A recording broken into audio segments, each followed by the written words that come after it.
Começa agora mais um Sertão Sem Nó, o seu podcast semanal de curiosas histórias reais dos sertões nordestinos. Hoje, excepcionalmente na quinta, mas que conta com um episódio novo toda quarta. O episódio segue com a estrutura de deixar os avisos e agradecimentos para o final, mas rapidinho antes de começarmos, faço aqui um acréscimo de informação sobre o nosso quinto episódio, o Binu, o Profeta do Sertão. Lá eu disse que ele teve a visão, o que ele chama de entrar em estado de graça, em cima de uma árvore. Essa versão foi contada pelo próprio Binu quando ele ainda estava vivo. Entretanto, segundo Maria do Carmo, conhecida como Pequena, filha de Antônio de Vital, tio de Binu, ele teve a visão em que caiu em graça no chão e não subindo a árvore como o próprio Binu contava. Essa versão é a correta, tanto porque Maria foi uma testemunha ocular do caso, quanto as lembranças de Binu, ao contar essa história, provavelmente estavam corrompidas por seus problemas psicológicos.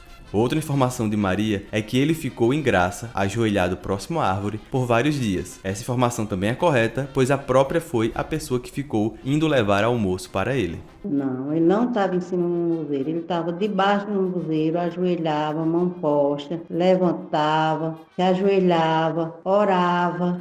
Nós perguntávamos, ô Binu, nós estamos com medo de tu, tá fazendo o quê? Eu estou em estado de graça, eu estou vendo Jesus e Nossa Senhora nas nuvens e os anjos. Essa que você acabou de ouvir foi a própria Maria do Carmo falando, áudio que foi enviado pela querida Ana Rafaela, a quem agradeço demais pela força.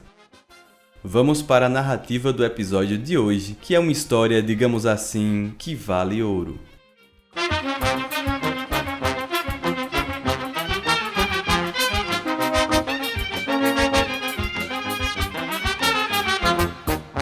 Em meados de 1940, a terceira maior mina de ouro do Brasil era a de uma cidade no sertão de Pernambuco. No papel, privatizada e desativada em 1985. Na prática, bem, a teoria é outra. No Sertão Sem Nó de hoje, vamos de cuidado com as abelhas.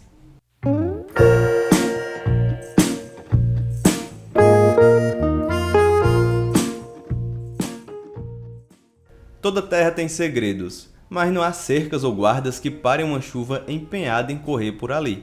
Entre segredos e correntezas indomáveis, a nossa pesquisa começa pelo meio da história, em 1990, em Placas de Piedade, vilarejo entre Brejinho e Itapetim, municípios do sertão do Pajeú de Pernambuco, em torno de 378 quilômetros do Recife. Doenças renais e reduções das funções cognitivas em crianças e idosos foram notificadas na região durante vários anos. Estes que são, entre diversos outros casos, sintomas de contato com mercúrio. Coincidentemente, até 5 anos antes, havia uma gigantesca infraestrutura de extração de minérios em funcionamento ali. Quase 40 anos antes de Serra Pelada, em meados de 1940, foi encontrado ouro por lá, e rapidamente poderosos cercaram o local e começaram a explorar, dando apenas duas opções aos pobres garimpeiros locais: abandonar o sonho dourado ou se tornar peão daquela empresa de mineração. Em 1984, a pesquisa Concentração Gravimétrica do Minério do Ouro de Itapetim, PE, vinculada ao Ministério de Minas e Energia, utilizou 1 tonelada de material colhido no local, chegando ao descarte de massa nas operações de concentração na ordem de 99%. E para a etapa de extração dos metais, restaram apenas 1% em massa. Em resumo, o artigo, disponível no acesso livre como REL 3575, elegiu o local como praticamente infértil para a mineração. No ano seguinte, em 1985, o terreno, junto com a mina, foi vendido para algum nome internacional não exposto e, em seguida, a mina fechada. Até 2016, o local, mesmo sendo área restrita, vinha sendo um ponto turístico de quem sabia da existência daquele esqueleto de explorações, com dezenas de visitas ao ano. Por exemplo, em 2013, a Escola Estadual Teresa Torres, de Itapetim, Pernambuco, levou algumas turmas para excursões por lá. Esse episódio poderia acabar aqui, com esse final sem graça e feliz, apenas de um registro histórico sem grandes conclusões ou comprovações. Mas, em janeiro de 2020, levei alguns amigos do Sudeste para conhecer o local. No terreno, o caminho de barro nos levou primeiro ao casebre, onde estava o segurança, que ficava ao lado de uma mina de 65 metros de profundidade. É importante ressaltar, até para você conseguir se situar no ambiente descrito, que existem 2 pontos. Esse primeiro, que é uma escavação centralizada, com 65 metros de profundidade, e mais adiante, a mais ou menos 400 metros de distância desse ponto, uma outra de maior amplitude, como uma depressão. Com a autorização do segurança, eu, o ativista carioca Raul Santiago e outros amigos descemos nessa de 65 metros. Eu já tinha ido até o fim dela em outros anos com outras pessoas. Era literalmente uma diversão quase turística, sem falar que a descida sempre foi muito bem cuidada e iluminada. Porém, quando estávamos mais ou menos em uns 30 metros de profundidade, nos deparamos com a área de acesso ao andar de baixo coberta por pedras e areias. Parecia um desabamento, mas apenas o local de passagem para baixo estava coberto, sem mais nenhuma danificação na estrutura da mina. Bem, voltamos. Lá no casebre, o segurança muito simpático nos disse, abre aspas, voltem daqui e não vão lá para outra mina, a da parte maior, pois ela está cheia de abelhas e pode ser perigoso para vocês. É sério, cuidado com as abelhas. Fecha aspas. Agradecemos e seguimos para a saída, mas o caminho até o carro passava muito perto dessa outra mina e quanto mais nos aproximávamos do local, mais motores zumbiam. Tratores, bombas de água, geradores elétricos, havia todos os tons de zoadas de motores trabalhando em coro. Não podemos deixar de ver que não existiam abelhas, mas sim dezenas de pessoas trabalhando no local, sem EPI, o equipamento de proteção individual, como capacetes, por exemplo. Estavam lá máquinas não agrícolas que eu não soube identificar a funcionalidade, muitas cisternas de cimento abertas com algo que não era água, entre outras construções e buracos que não existiam lá até pouco tempo. Inclusive, se você quiser ver algumas fotos, é só acessar o twitter.com/jeffgarapinha. Bem, nós não passamos muito tempo e nem fizemos foto daquele específico momento, porque em questão de segundos, alguém lá de longe começou a gritar raivosamente, apontando pra gente. Ele usava binóculos, nós metemos o pé. Fotografei só um código numérico de construção que estava no caminho.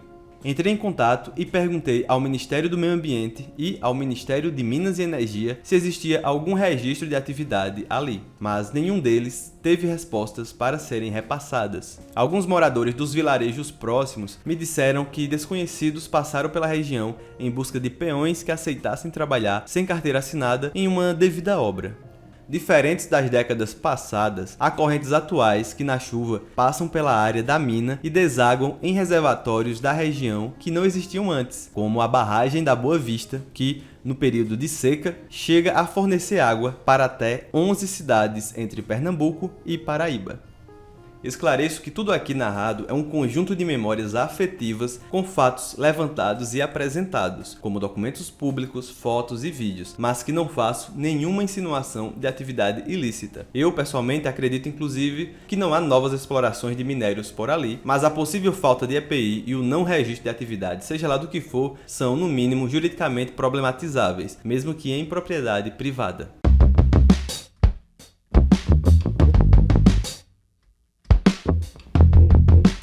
As fontes desse episódio foram o Ministério do Meio Ambiente, Ministério de Minas e Energia, os doutores pesquisadores Márcio Torre Moreira Pena e Ney Hamilton Porfírio, a publicação científica Concentração Gravimétrica do Minério de Ouro de Itapetim, PE, o Repositório Institucional de Geociência do Governo Federal, Governo do Estado de Pernambuco, captação de áudio e vídeo de Raul Santiago, Jefferson Souza e Bernardo Ferreira, além de testemunhos de moradores do povoado de Piedade, pertencente ao município de Itapetim, Pernambuco.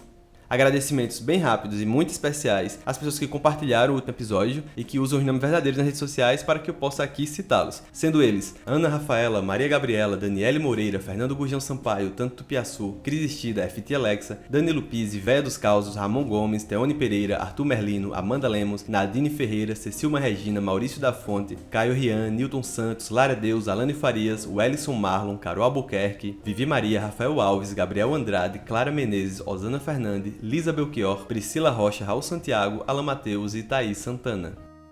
Obrigado por ouvir até aqui. Se puder, curta, compartilhe, avalie com 5 estrelas o podcast no seu serviço de streaming predileto. Não temos nenhum tipo de apoio financeiro, público ou privado, então repassar o nosso trabalho para frente é uma ótima forma de nos ajudar. Feedbacks, contato e Pix apoio é pelo e-mail avozdecima@gmail.com. Se quiser apoiar periodicamente esse projeto e os nossos outros produtos de preservação da cultura popular dos sertões nordestinos, ganhando acesso a histórias exclusivas no nosso grupo privado e recebendo agradecimentos em todos os episódios do Sertão Sem Nó e dos nossos documentários, acesse apoia.se/A Voz de Cima. No Instagram, o nosso projeto está como @AVozDeCima. No Instagram e Twitter, eu, Jefferson Souza, estou como @JeffGarapinha. Obrigado e até a próxima!